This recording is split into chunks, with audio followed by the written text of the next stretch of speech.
s'est battu pour la gagner, on se battra pour la garder. La retraite, elle est à nous. La retraite, elle est à nous. Bienvenue sur le Facebook Live de l'Humanité qui vient de reprendre à l'instant en direct de la manifestation parisienne à l'appel de l'intersyndicale. On est devant le cortège des hôpitaux, du secteur de la santé, extrêmement touché, en lutte depuis des mois pour réclamer des moyens pour l'hôpital, des missions administratives en chaîne dans l'hôpital public. La retraite, on a bien conscience à l'hôpital qu'il y a la branche retraite qui est attaquée aujourd'hui. On est là pour se battre et la garder. Mais on a conscience aussi que la branche assurance maladie, ce qui fait le budget de l'hôpital, est attaqué aussi. Alors que nous sommes en grève dans le service d'urgence, le gouvernement n'a toujours rien entendu sur les revendications d'effectifs, sur les revendications d'augmentation de salaire et sur les revendications de création de lits. C'est insupportable cette surdité des gouvernants. Ce monsieur, il a été élu avec 17%. Ce mec, il ne représente pas notre volonté. La vraie démocratie, elle est ici. C'est pas le Macronat de faire la loi. La vraie démocratie, elle est ici. Donc si la branche retraite est attaquée, si la branche assurance maladie est attaquée, on voit ce qu'ils ont dans le mirage. C'est la sécurité sociale.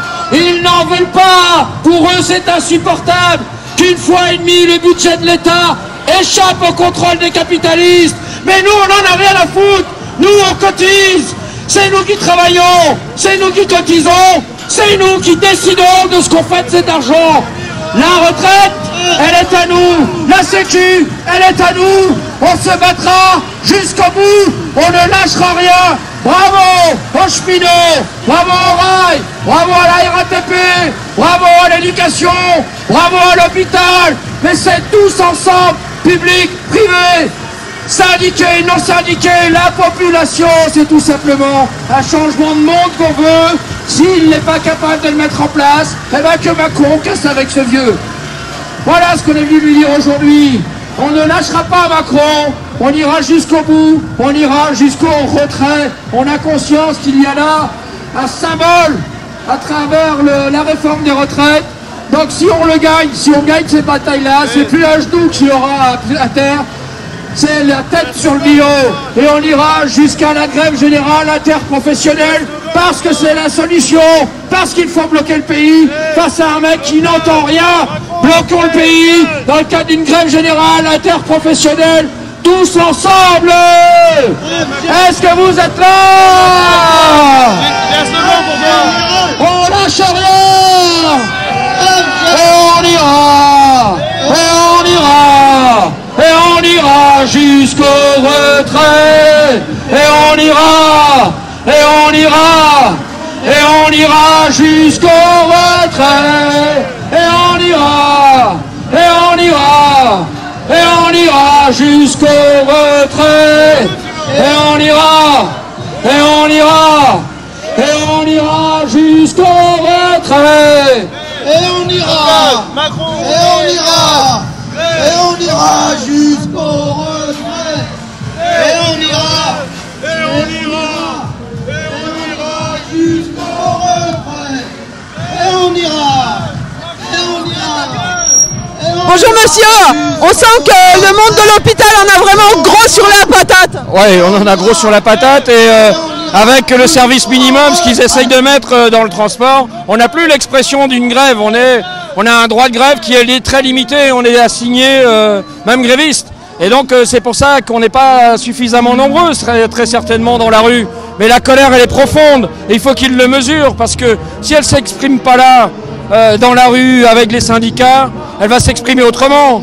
Et ça c'est très dommage parce qu'on a conscience que derrière ça c'est le vivre ensemble qu'il y a et que ce qu'ils nous proposent c'est plus entendable. De restreindre les budgets comme ils le font, de supprimer les postes comme ils le font, de fermer des lits, des hôpitaux. C'est l'accès aux soins qui n'est plus garanti pour les citoyens en fonction des endroits où ils habitent. Et derrière, il y a même en fonction de l'argent qu'ils auront. On va plus demander la carte vitale, on va demander la carte bleue bientôt. Donc c'est contre tout ça que l'on se bat. Donc on a conscience que c'est général, mais la retraite c'est un symbole. Si elle tombe, tout le reste va tomber. Et c'est insupportable pour nous, hospitaliers. C'est insupportable, d'autant que ça fait bientôt 1 an, en mars prochain, qu'on a sonné l'alerte, qu'on a manifesté en tant qu'hospitalier longtemps, avec les personnels des urgences au départ, depuis la rentrée de septembre, avec l'ensemble de l'hôpital, le collectif interhospitalier qui s'est mis en place. On a aujourd'hui une prise de conscience des médecins. 2500 d'entre eux ont annoncé qu'ils allaient démissionner de leurs fonctions administratives. Tout ça vient normalement, à qui sait entendre, alerter, et plus qu'alerter, prendre des décisions. C'est pas le cas aujourd'hui. Donc il faut qu'il arrête de servir la finance comme il est en train de la servir, et entendre un peu plus ceux qui ont à cœur l'humain dans leur engagement professionnel de tous les jours. Voilà ce qu'on aime lui dire. Vous-même, c'est quoi votre métier, votre corps? Moi, je suis infirmier anesthésiste. Donc la misère, je la connais. Quand j'endors les patients le matin, c'est souvent moi qui suis le dernier rempart pour eux. On leur explique un peu ce qui leur arrive. On leur dit ce qu'on va leur faire, dans quelles conditions ils vont se réveiller. Et tout ça, on me dit que c'est du temps perdu, parce que c'est pas quantifiable, parce que c'est pas rentable, parce que c'est pas un geste technique que l'on peut cocher dans une case et recevoir en contrepartie de l'argent. Donc tout ce qui fait le cœur de mon métier, qui fait que j'ai choisi ces professions-là, de servir mes concitoyens, de servir mes semblables, ils sont en train de me dire que c'est de la perte de temps, quoi. Bah ça, je veux pas l'entendre, parce que c'est pas des mecs en cravate, en costard, dans des salons qui vont me dire ce qu'est mon job, quoi. C'est le sens du travail et votre autonomie qui est remis en cause. Il y a très clairement une perte du sens au travail.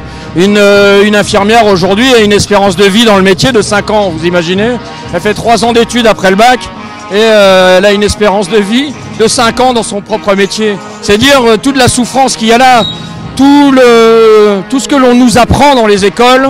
En 2 mois d'hôpitaux, on l'a oublié. On nous fait comprendre que c'est pas ça notre job. Donc c'est insupportable, c'est tout simplement insupportable. Vous l'avez dit, ça fait 1 an que vous êtes en lutte. Je sais qu'il y a une tournée des sénateurs et de députés communistes qui sont venus à votre rencontre. Et eux non plus ne sont pas entendus, ni les travailleurs, ni les parlementaires sont ignorés par ce gouvernement. C'est ça.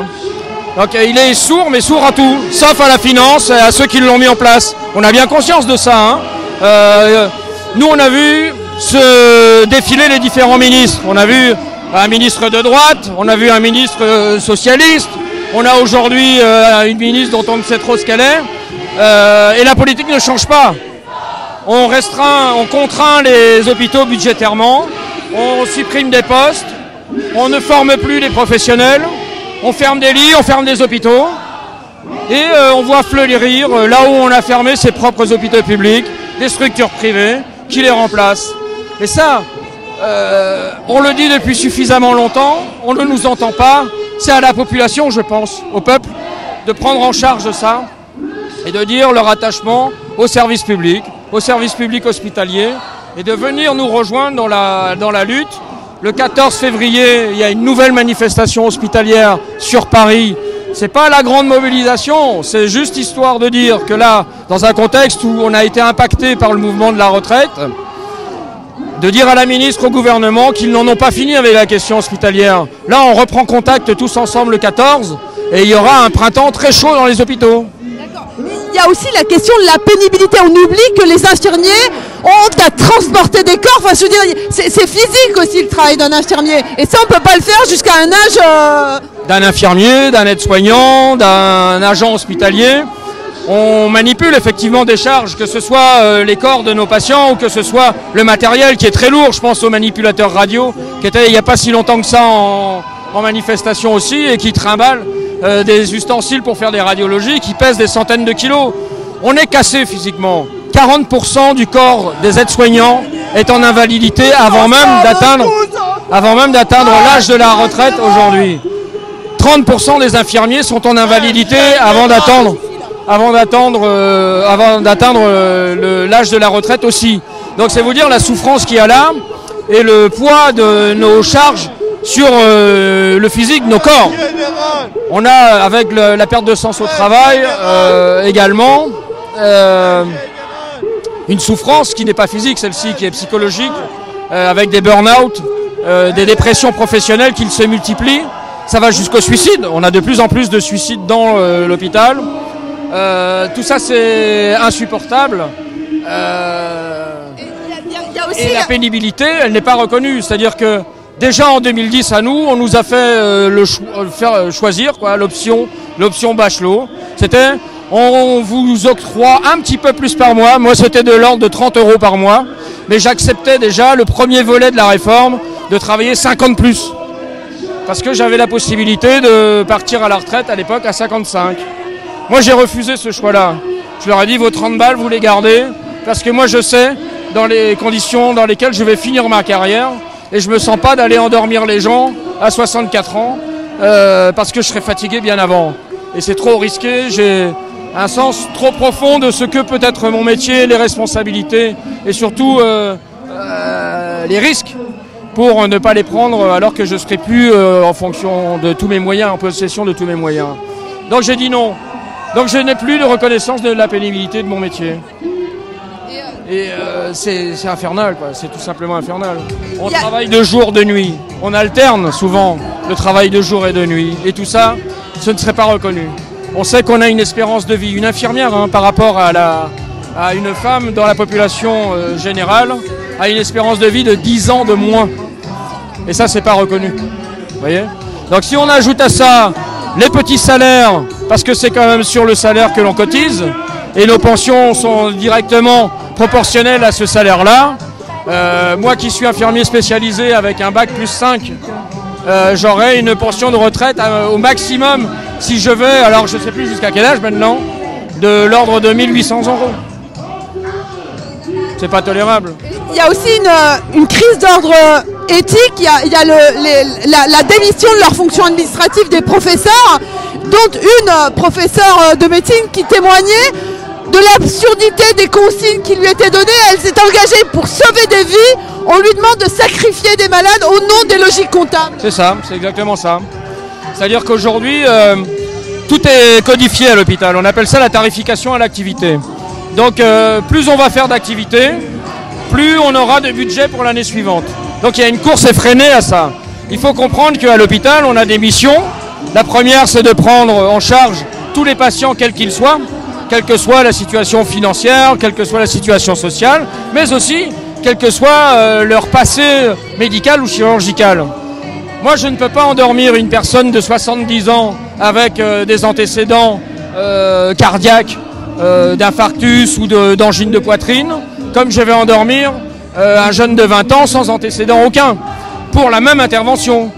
Mais parce que je vais prendre plus de temps pour prendre en charge cette patiente-là, je vais être sanctionné financièrement. On va me dire, vous avez pris trop de temps pour faire l'appendicite. Ils ne tiennent pas compte que j'ai fait une appendicite sur une personne cardiaque, en insuffisance respiratoire ou rénale, peu importe. Ils vont se caler sur ce qui est le moins disant, c'est-à-dire le jeune qui n'a pas d'antécédent et pour qui tout va rouler.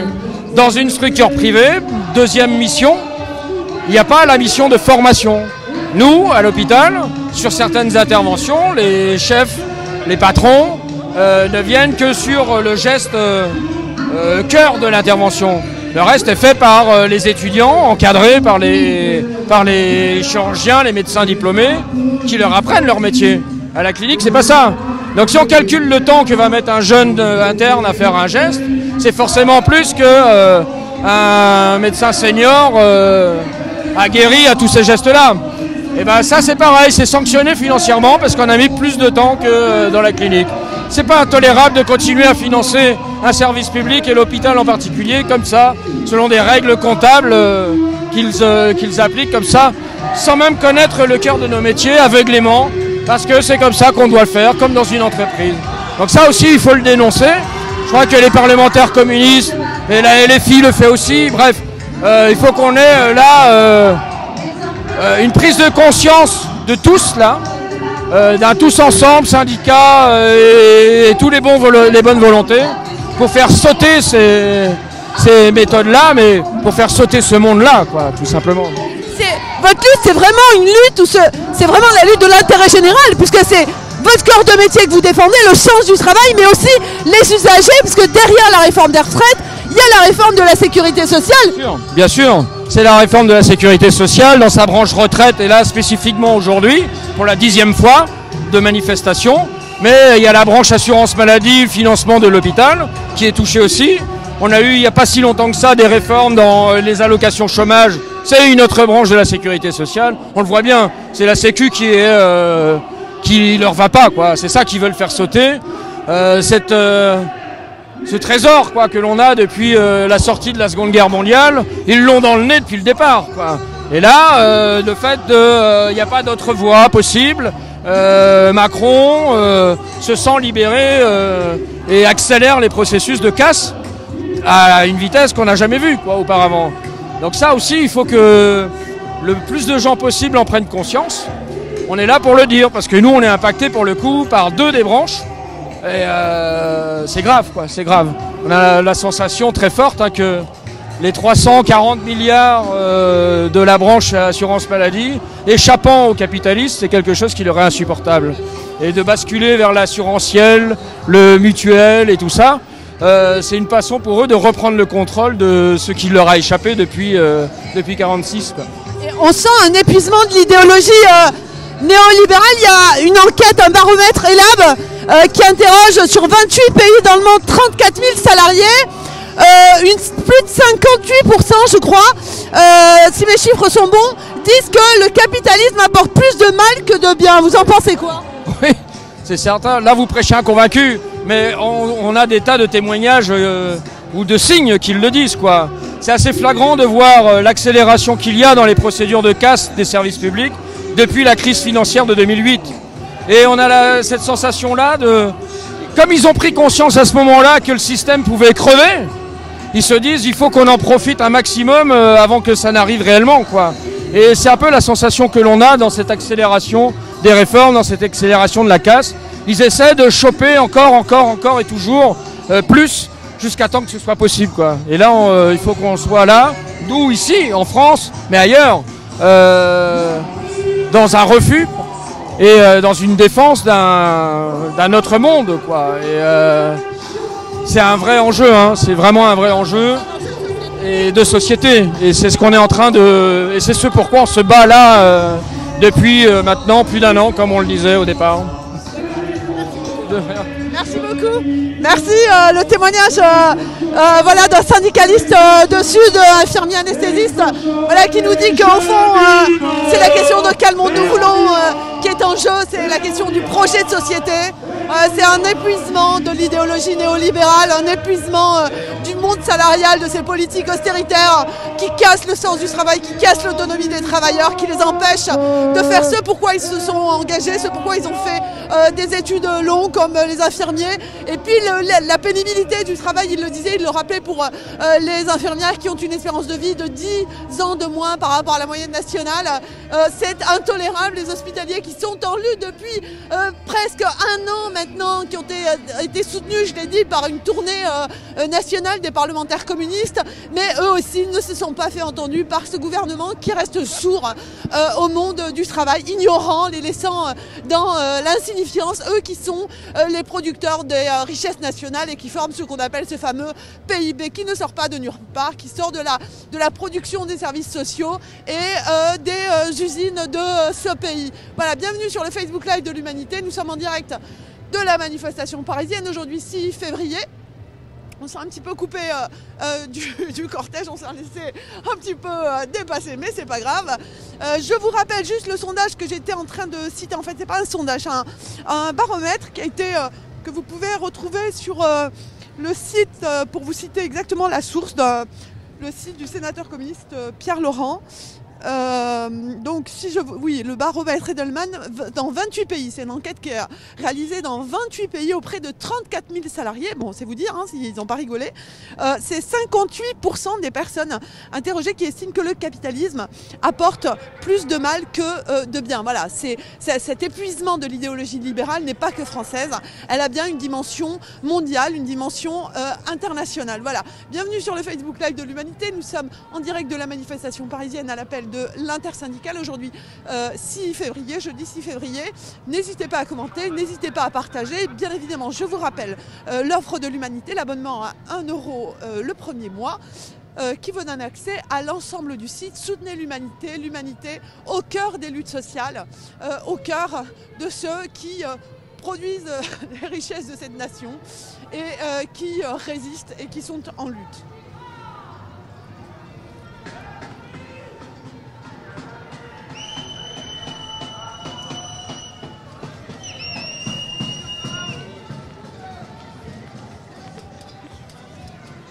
Voilà, devant le cortège de l'Opéra de Paris, toujours aussi déterminé, toujours en lutte.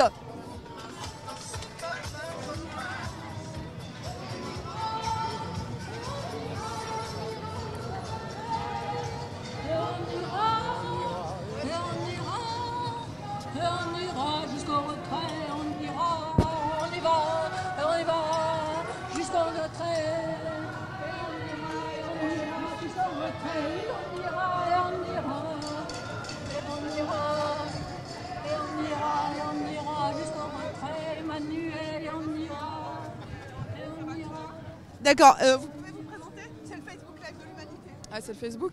Bonjour, professeur de trombone d'un conservatoire à rayonnement départemental de Clamart. On représente tous les conservatoires de France et de Navarre. Et vous pouvez nous dire pourquoi vous êtes là aujourd'hui? On n'est pas content. La fonction publique, ça part en cacahuète. La musique, la culture aussi. Déjà là, c'est très compliqué, mais l'avenir s'annonce pas rose du tout. Donc on se bat contre la réforme des retraites et a priori on va rester mobilisés pour tout ce qui va se passer encore par la suite. D'accord. Est-ce que vous pouvez expliquer concrètement pourquoi vous êtes en colère dans votre vie quotidienne, dans votre vie de travailleuse? Qu'est-ce qui fait monter la colère comme ça? Du manque de personnel administratif. Ça c'est le gros sujet. Après les enseignants artistiques, on a des grilles en dessous de l'éducation nationale. On n'a pas les mêmes primes, donc au niveau des salaires, on est en dessous de l'éducation nationale. Donc c'est pour ça notamment qu'on essaie de se faire entendre par rapport à notre spécificité. Les baisses, là encore, par exemple dans notre conservatoire, on apprend des baisses de budget pour des projets de cette année. Voilà, c'est une accumulation de beaucoup de choses, des conditions voilà, qui se dégradent. Et on a très très peur parce que c'est déjà un parcours très compliqué pour arriver à enseigner dans des conservatoires. Le parcours est très très long et on a vraiment peur pour la génération notamment future qui ne s'annonce pas du tout rose. Voilà. Donc on défend la culture, l'enseignement artistique et voilà, certaines valeurs importantes. Vous êtes déterminés à continuer? Oui. On a créé un groupe Facebook la semaine dernière pour mobiliser les conservatoires en France. Donc là ça marche plutôt bien, en 10 jours on a à peu près 4000 inscrits sur le Facebook. Et a priori là on va continuer après à se fédérer avec l'opéra, avec tout le monde de la culture, voilà, essayer de nous tous nous retrouver ensemble là. D'accord, bien, merci beaucoup. Merci. Merci. Voilà le témoignage d'une musicienne enseignante dans les conservatoires et voilà, qui comme tous se plaint de la casse du service public. Bienvenue sur le Facebook Live de l'Humanité. Nous sommes en direct de la manifestation parisienne à l'appel de l'intersyndicale aujourd'hui 6 février. N'hésitez pas à commenter, n'hésitez pas à partager. Je rappelle que 61% des Français sont pour le retrait de cette réforme selon un sondage ELAB, 70% selon un sondage BVA sont pour la poursuite de la mobilisation.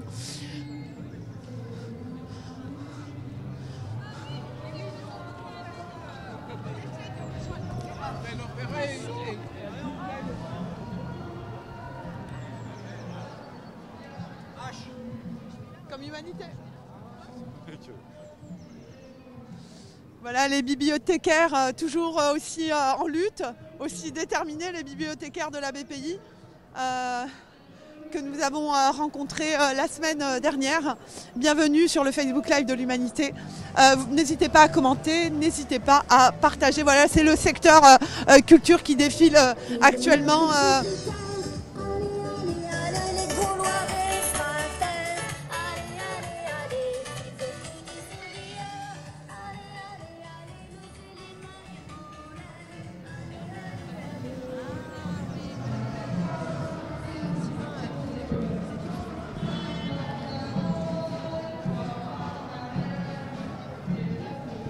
toute la culture dans la rue, le secteur de la culture en direct de la manifestation parisienne sur le Facebook Live de l'Humanité.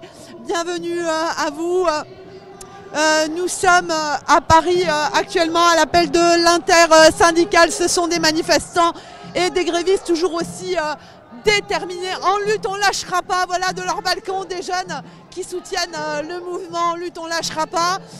C'est bien ce mot d'ordre de ne pas lâcher, d'être toujours aussi déterminé à se faire entendre par ce gouvernement après 11 semaines de front social, un front social auquel il faut bien donner un nom. La lutte des classes, la lutte pour le temps de travail qui se négocie ici autour de la durée du temps de travail sur la longueur d'une vie.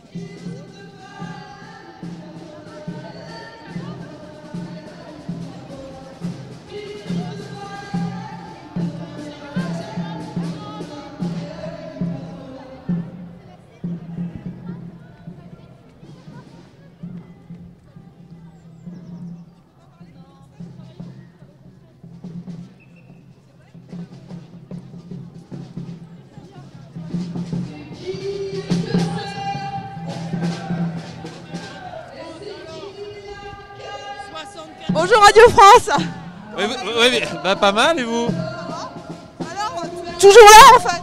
Bah, toujours là, même si on a suspendu notre préavis de grève, nous avons été en grève pendant 63 jours, mais ce n'est que partie remise. On est dans l'entracte, entre deux actes du combat contre le projet de destruction de la radio de service public. Et on donne rendez-vous au mois de mars à la direction de Radio France qui, si elle ne fait pas plus d'efforts dans le sens des salariés, nous trouvera sur son passage. Et parallèlement, nous battons bien sûr contre la réforme Macron, la réforme des retraites à la sauce Macron, qui aujourd'hui rassemble, je trouve, énormément de salariés dans la rue. Et c'est très réjouissant. Merci beaucoup et bon courage. Merci.